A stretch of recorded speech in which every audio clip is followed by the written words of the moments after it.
باب الانفاق مما يحب ومن الجيد. چې کله ته خرچه کې او صدقه کې نو د دې مطلب دا شو چې ته به هغه شی خرچ کې چې کوم تا ته محبوب وي او کوم خو جید وي، معنا بیکاره شي نه وي.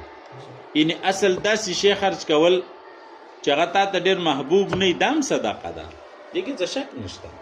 مثلا ستا 2 جوړې جامې دي، دا یو جوړه د ډېره خوښه ده، رنګ ارڅه دی برابر دی، دا بله داسې ډېره د خوښه نه ده، نو که دا کومه د ډېره خوښه نه ده ته دا صدقه کې دام صدقه ده، ثواب درته پې میلاویږي.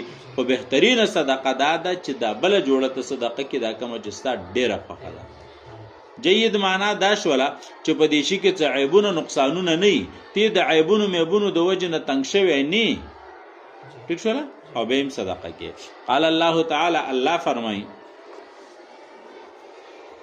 لن تنالوا البر حتى تنفقوا مما تحبون.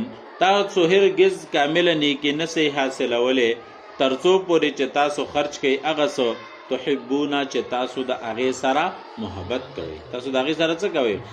یعنې چې داسې مال تاسو خرچ کوئ د الله په لار کې، کوم مال چې تاسو ته ډېر محبوبي، نو دا کامله نیکي ده، دا څه ده؟ پوره نیکي ده.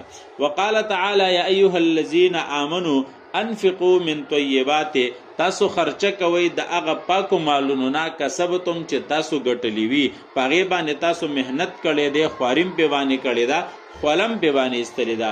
ومما اخرجنا لکم، او هغه نم تاسو خرچه کوئ، الله فرمایي چې موږ راویستلي وي ستاسو دپاره من الارض، د ځمکې نه، چې کوم شی تاسو له موږ د ځمکې نه راویستلی چې هېڅ خواري دې پې نه ده کړې، مثلا باغ دې لګېدلی دی که نه، میوې درله وکړله، غنم درله وشو، جوار درله وشو، د هغې نم خرچه کوئ. ولا تیمموا الخبیثه، او تاسو قصد مه کوئ د هغه بیکاره شي، منه تنفقون چې د هغې نه تاسو څه کوئ؟ خرچه کوئ.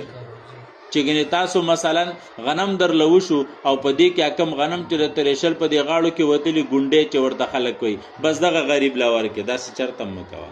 وږې دله شوي دي او ران ران شیټۍ شیټۍ وږې پکې ګورې، هغه غریب له ورکې، الله وایي داسې مه کوه.